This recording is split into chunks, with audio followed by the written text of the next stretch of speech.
Welcome to 3 Poems and a Question. I'm Jo Bell, and in every episode I speak to a contemporary poet. They share 3 poems, either their own or someone else's, and they answer one question, chosen from those submitted by subscribers at the Poetic Licence. More on that in the show notes if you're interested, and I'll try to remember also links to any books or articles we mention. This time I'm in Cambridge at Anglia Ruskin University. Our guest is a lecturer and course leader in creative writing here.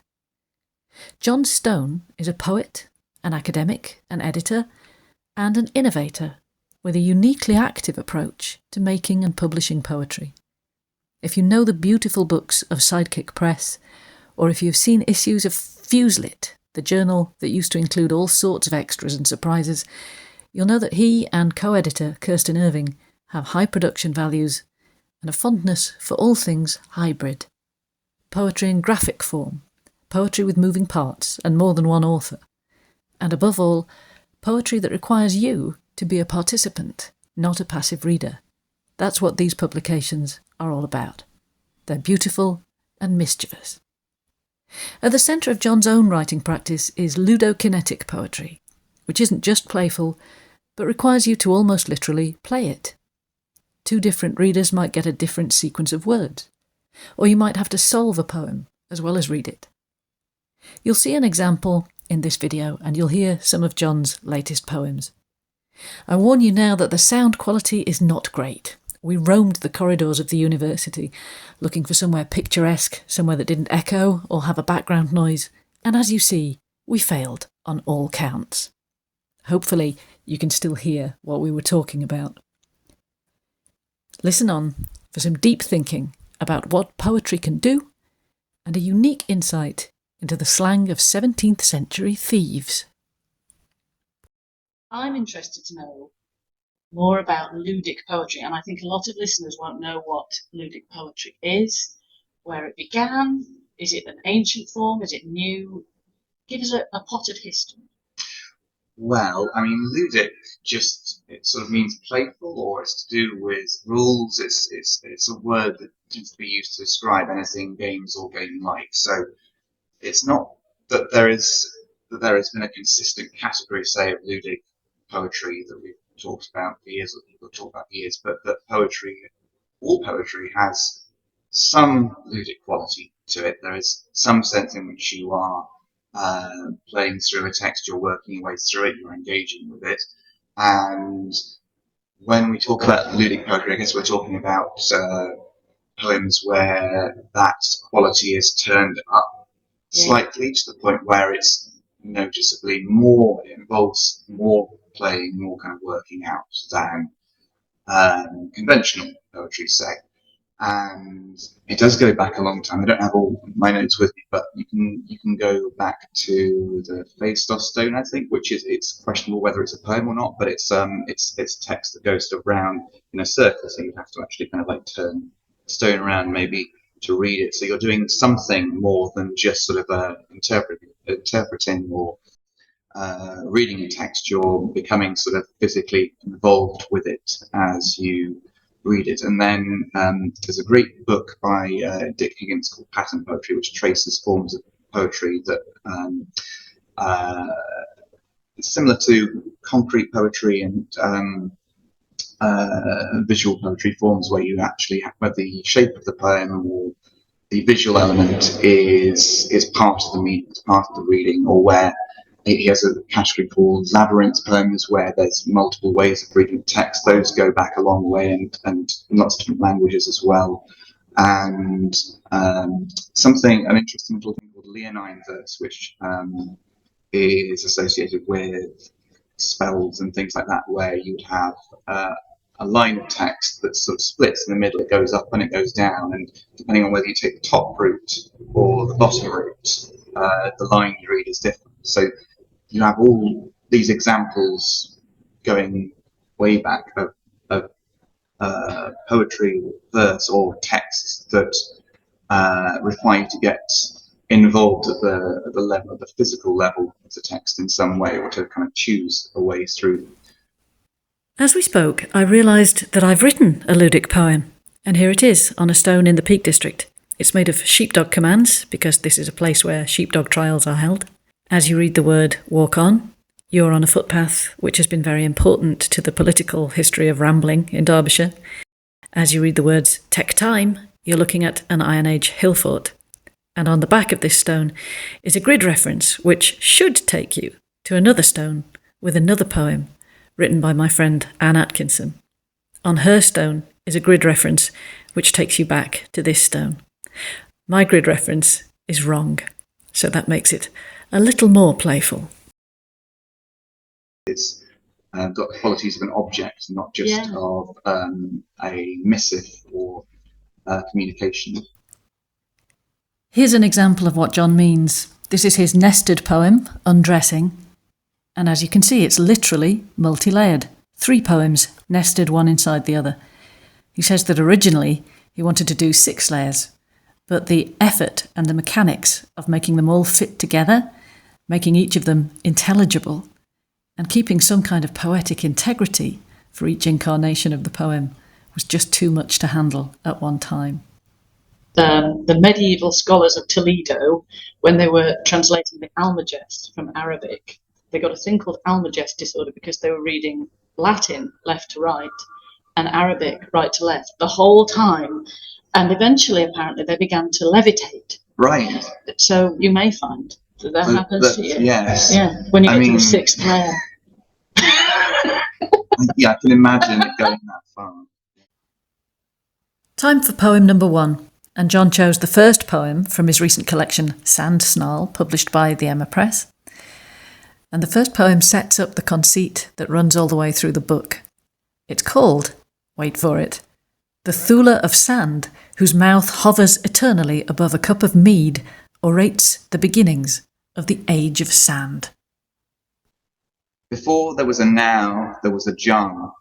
The jar contained a sandstorm, an infinitude of sand that twined and tore, intensely muscular and infinitely busy in the enterprise of sand.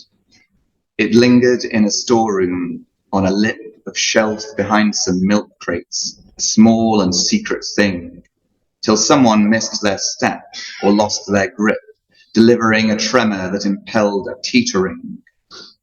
The floor came up, and what was in that jar went reeling and unreeling over all that ever was. Sand, not gravel, clay, or silty tar, no hoggin, pebble, cobble, soil, or granite dust for us. Every road and jitty, copse and field, the squares and public gardens, all were avalanched in sand. The breweries were jammed, the ponds were filled, the market stalls and fairs dishevelled, overrun with sand. In houses, as in churches and hotels, in teacups, as in ovens, as in pantries, drifts of sand. We drank and cooked amongst its particles. We suffered it, we slept with it, we breathed and bathed in sand. It blowed and scurried through our ears, our heads, uncovering the whole of us, then hiding it again. Sand amid our folds, our fresh bedspreads, its fingers on our decks, doing its shuffle hurricane. It blurred our plans, it blurred the names on stones. The border between sand and dream became a spit of sand. It choked our clocks, it doped our pheromones. Every book we owned became miscellany of sand. And now we mine the sand beneath the sand. We shovel sand, we feed it into furnaces of sand. We pray for sand and lay the blame on sand. I call my daughter Sand. I call my other daughter Sand. It's fantastical but superbly physical, and it has a quality of the graphic novel or the cinema about it, a quality which you'll also see in the books that Jon and Kirsten Irving publish at Sidekick Books. I put that to Jon, and this is what he said.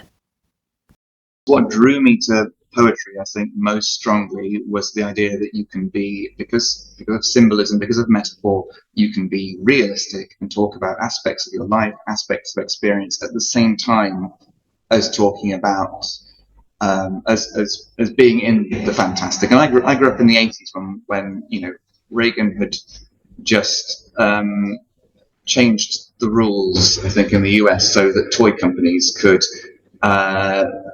barrage parents and children with fantasy cartoons in order to sell toys. So all these, I grew up with all these sort of fantastical worlds all around me, and obviously as a child that's incredibly engaging. And as you grow older, you start to realise that reality is also very interesting, and your own experiences are interesting. And a lot of the time, I guess what happens is you grow away from fantasy, but fantasy isn't just an escape.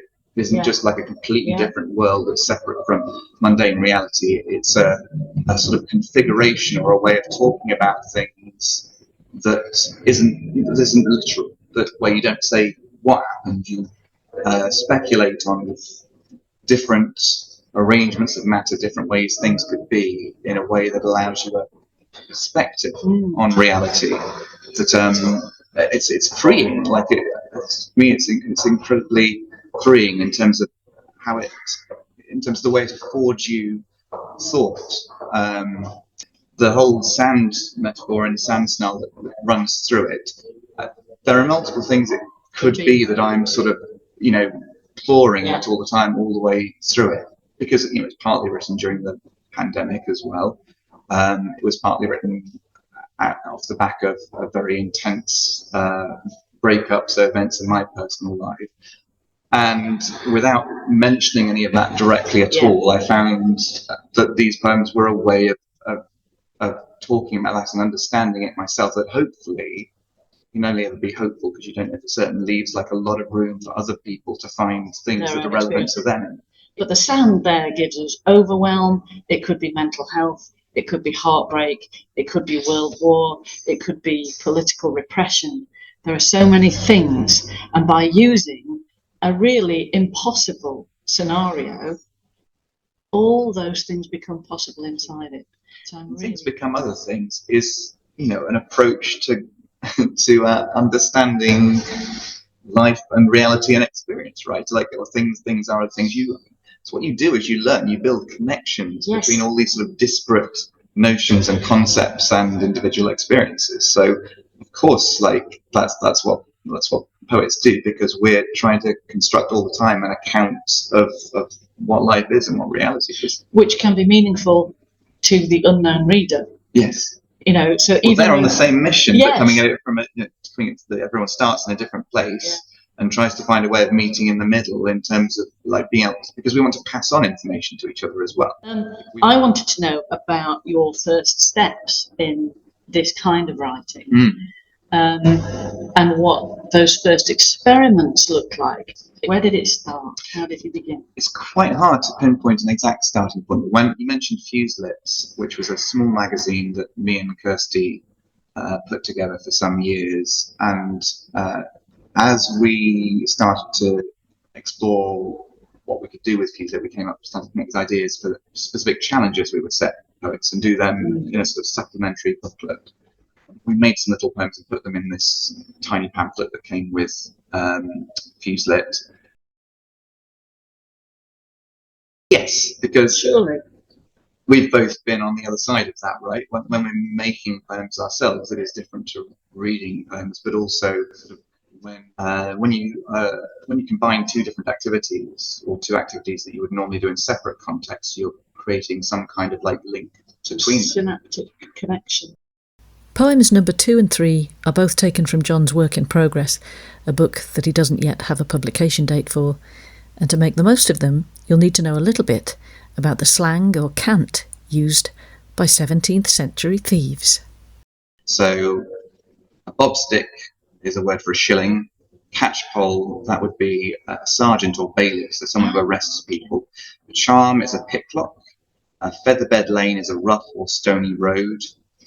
To rake is to comb with one's eyes, so to kind of like cast your eyes about. Roughman's is woodland. Rum pad, that's the highway. Skipper is a name for a barn. Smish for a shirt. Spangles are ends of gold and silver. Spanking is just a descriptive for something being large. Tomrig is a forward wanton boyish girl or rump scuttle. Unslowered means unlocked open. A whim is an enigmatic conceit or nonsense. And witcher means silver, so the phrase witcher smish would mean silver shirt in this poem. So take a little bit of license with the thieves' camp. The idea is to kind of like to bring these words back into circulation. Oh, and another thing, you'll need to know some folk names of birds. So I've got a character called Polly Dishlick, who is a pied wagtail, because that is a folk name for a pied wagtail. Rowdow is a house sparrow. Shufflewing is a dunnock. Swally is a swallow, simple one. And Blue Hawk is a merlin, which is a small hawk like a kestrel. And the title of this poem is English Country Scene as a Heist Gone Wrong. Down the dead-end featherbed lane, half frantic, young Polly Dishlick. Now comes Rowdow, domino eye mask, dun cloak, strewing spangles. Out of the rum pad, quick, quick, go Polly Dishlick. From the Ruffman's Shufflewing hears commotion, cranks the engine. Into the unsloughed branchwork Rowdow plunges, tailed by his Tom Riggs sidekick, hurt Polly Dishlick. Meanwhile, Swally, posted atop the skipper, blinks her red bib.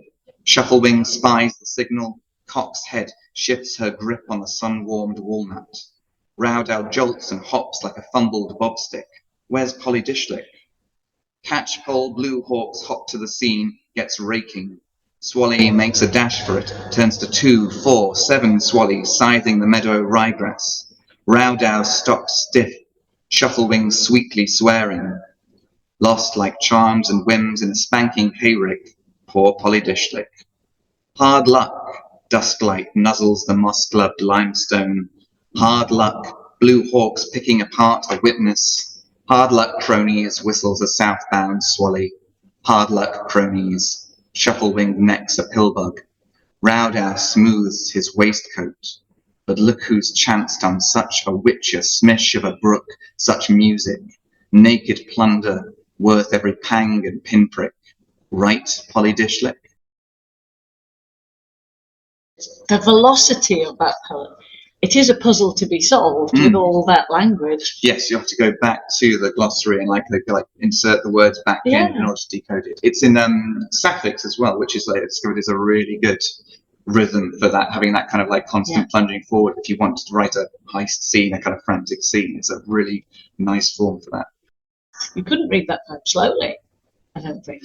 I don't think so either, but my mind is open to this because I've been to see poets where I've heard them give an account of like the sonnets in their work and thought that's fascinating because that's not how I was reading them. I'm thinking of I'm a big fan of Glyn Maxwell, and when he was promoting his book on poetry, I can't remember exactly his form of words, but he talked about his poems as if they were sort of in common vernacular and very easy to read and get through because they were just how an ordinary person would speak and they follow natural speech rhythms. And I never got that from Glyn Maxwell's work at all. To me, what drew me in is they're a bit you stumble on, like, and you have to kind of like read a few times, and the language is incredibly like rich and a mixture of there are phrases that remind you of like vernacular, but then there are kind of really weird phrases as well where you can't even pass the sentence on the initial pass through. And I know that's the kind of poetry lots of people would say like, well, he hasn't worked it over well enough if you're having difficulty with it. But like difficulty is, I mean, this is where the comparison with games come in as well. Difficulty is where you're really starting to engage with it again as like a physical form. And I want poems to be difficult. I want to get something when I first go over them, but also to be snagging on bits that I have to then like sit and unpick myself and work out how it should be read. So that it's a different poem each time you read it. So interesting. So maybe there are like, and I sort of hope there are like completely different ways of reading what I'm writing that it didn't occur to me in the writing, don't occur to me when I'm reading it, and that hope you've created enough. It's not really about depth and control of lots of layers as it is about leaving, I think, space for a reader to plug their own ideas and experience in, like leaving enough room for them. We see this all the time when you try and simplify. We have this great instinct to simplify, to want to reduce things to make it sort of manageable for our poor, beleaguered brains. And there is a point to that. But if you force that too hard, it's where sort of blinkered ideology comes in. If you've got this map that's nice and simple, and you try to kind of like force that onto reality and smooth away all these complexities, you just create this tension between your perception of the world and how the world actually is, which then at some point boils over. So you have to find ways, whether it's through poetry or any other means, of both having your map that gets you through the day, that gets you through whatever route you're trying to take, but also allows for all this complication to enter the picture as well. Like, leaves room for that to exist. So, poem number 3. So the last one was from the thieves section of the book. This one is from the ghosts section of the book. It's called Evocation, and I've in this draft form. I'm not confident yet that people necessarily know what an evocation is, so I've added a note underneath the title to say the act of bringing forth a memory or a spirit. That might go depending on how much I'm prepared to trust someone at the other end. You fix the antennas, you settle the compass, you watch every twitch of the needles and counters, you turn on the thermal imaging cameras and listen all night for the slightest, wispiest hiss. For the voice of the house or the house's mistress, you fancy it drips from the walls and fittings, you fish for its acid fizz. And you tug and you tug and you tug and you tug at the thread of the snutter and you tug and you tug and you tug and you tug on the thread of the stray black thought, and you scratch and you scratch and you scratch and you scratch at the door to the come what may. Intent on persuading the bump from the attic, the wraiths from their armour, the shades from the static, you turn up the cards and you spread out the ashes, you set down the knucklebone pieces, the fetishes, candles and whiskers, the tinted, splintered glass. You want the whole wild hunt, mouths, horns flaring, to pour from the paintings, for blizzard white women and horse-skulled women and moss-headed women and women in gowns made of live, fat, chittering bats to cause the red curtains to thrash. You want spectres and phantoms and ghoul-hounds and hangmen to stalk every lane, every house, every garden. So you pick and you pick and you pick and you pick at the thread of your stray black thought. And you tap and you tap and you tap and you tap on the door to the come what may. But the clock goes on knitting, the hot skin itching. There's barely a woo from the wind's thin engine. You turn in your half sleep, go down to the kitchen. The man in your mind is still speaking his orders, his hymn, his confession. As the water runs right through your fingers, you let him dispel every trick and explain every vision, a nice little exorcism. Though you pull and you pull and you pull and you pull on the thread of that stray black thought, and you knock and you knock and you knock and you knock on the door to the come what may. And the demon, the woman, the bedlam you're meaning to summon to come and stay is who? Yes, it's you. This you no doubt knew in a distant, diffuse sort of way.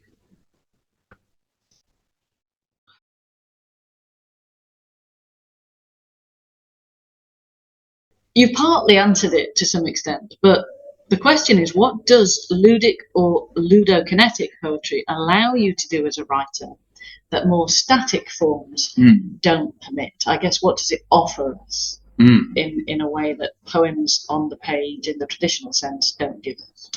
I'm going to be a little bit tricksy in my answer to that question. I like the way it's phrased because it allows me to say maybe nothing, maybe in actual fact it restricts you more as a writer, because what it's really about is the reader. Jon wanted to clarify what ludokinetic poetry is, as opposed to the ludic poetry we discussed earlier, and he might well want to clarify, because it turns out it's a word of his own invention. The kind of poem which acknowledges the reader is there, builds them into the poem, so maybe just through the second person, just from saying you, and gives them something to do so that as a reader you come to the poem and you feel that in some way the outcome of the poem, when you get to the end of it, is to do with you and the choices you've made. So it's one way of doing a game poem, but again, like a game poem or ludic poem, that can be very wide. The ludokinetic poem specifically, I think there's got to be this space for the reader, and it's very strongly associated with digital poetry because digital tools give you the most scope to do that. With digital tools, you can hide most of the poem and say you won't get to see the next bit until you've made a choice, until you've clicked on something. But you can do it also. So one of the ones I've done is a card game where instead, like, you pick which card you're going to keep, and you're constructing a poem by deciding by taking chances on which card you're going to keep and which card you're going to put back, or whether you're going to risk losing all your cards with a different kind coming up. So you can do it in analog fashion as well. It's not just a digital form.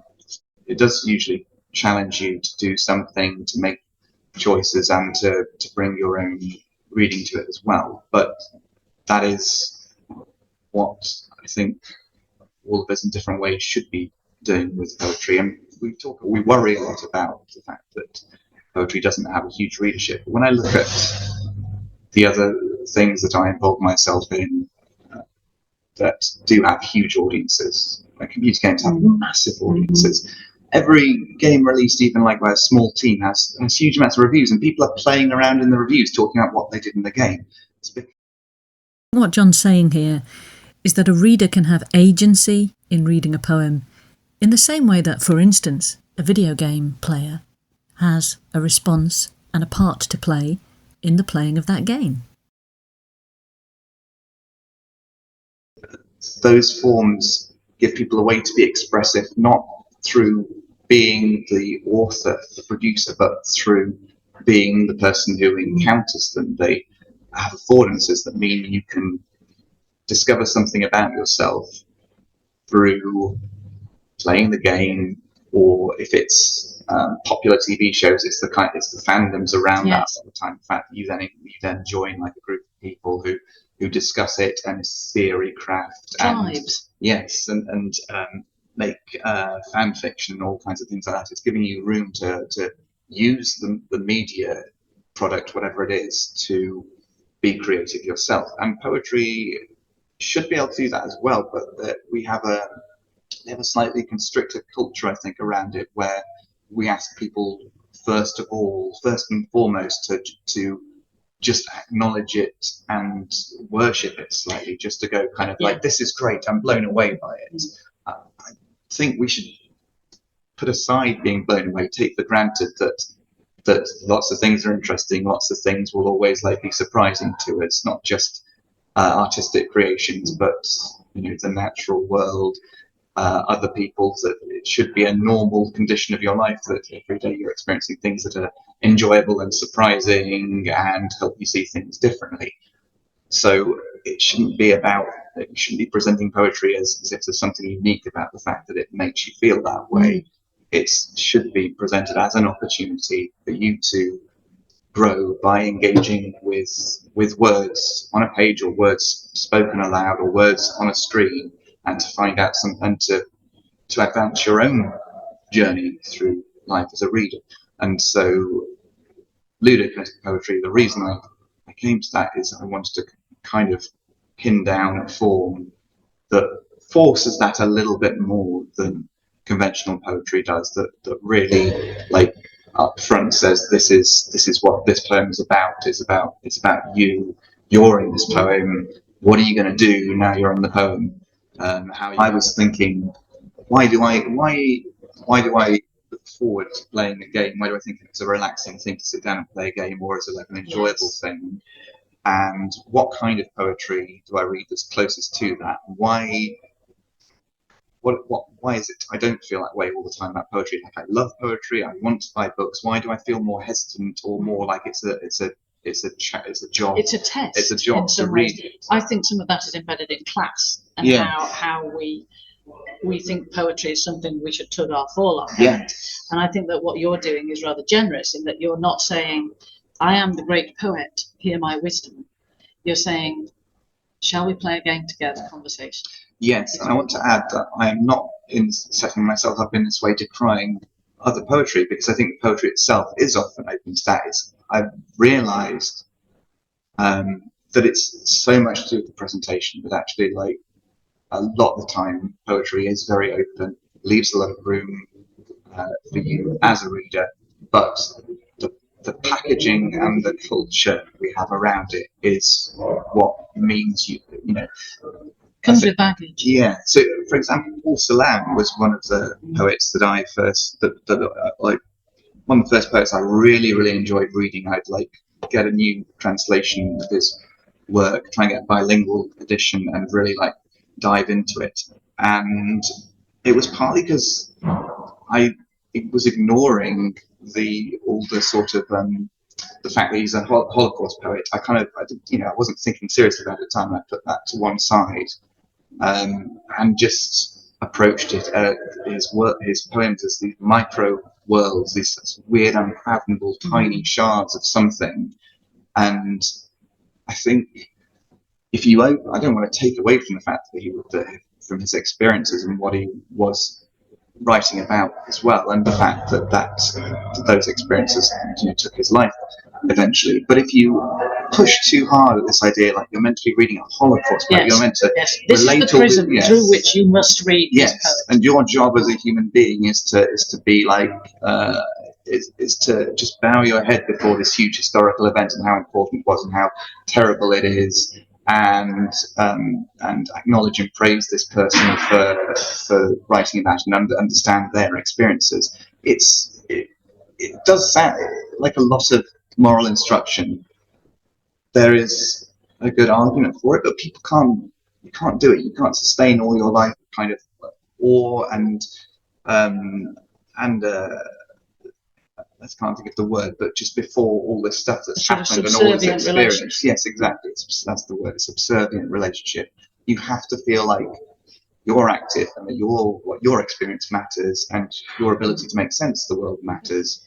And what all of your answers have in common, what all of your poems have in common, is that they generously allow the reader to interact differently, and that they offer complexity back to us. They acknowledge it and they say, it's not that simple, but it doesn't have to be miserable. Let's talk about it. It seems to me that you're constantly let's talk about it's probably like as good as any motto I could have for everything. Even as an adult, when I visit my parents, they often have to tell me to go to bed because I'm standing in their bedroom doorway talking to them about something. whatever the topic of conversation is, still talking about it. There's just an endless amount of work to be done there. I mean, partly it's because anyone else, I've also a lot of bad things have happened to me, and partly talking is trying to make sense of a lot of things you've kept very deep down, that you want to make sense of and learn from. You want to do something with hurt, and you want to do something, and you want to share joy as well. And really, poetry for me is an extension of, or a different way of wanting to discuss and talk and reach out to other people. There will be show notes that expand on all the names and the books and the titles and the people that we've mentioned. But for now, I'm just going to say thank you so much for this time on this sticky Sunday morning. Thank you.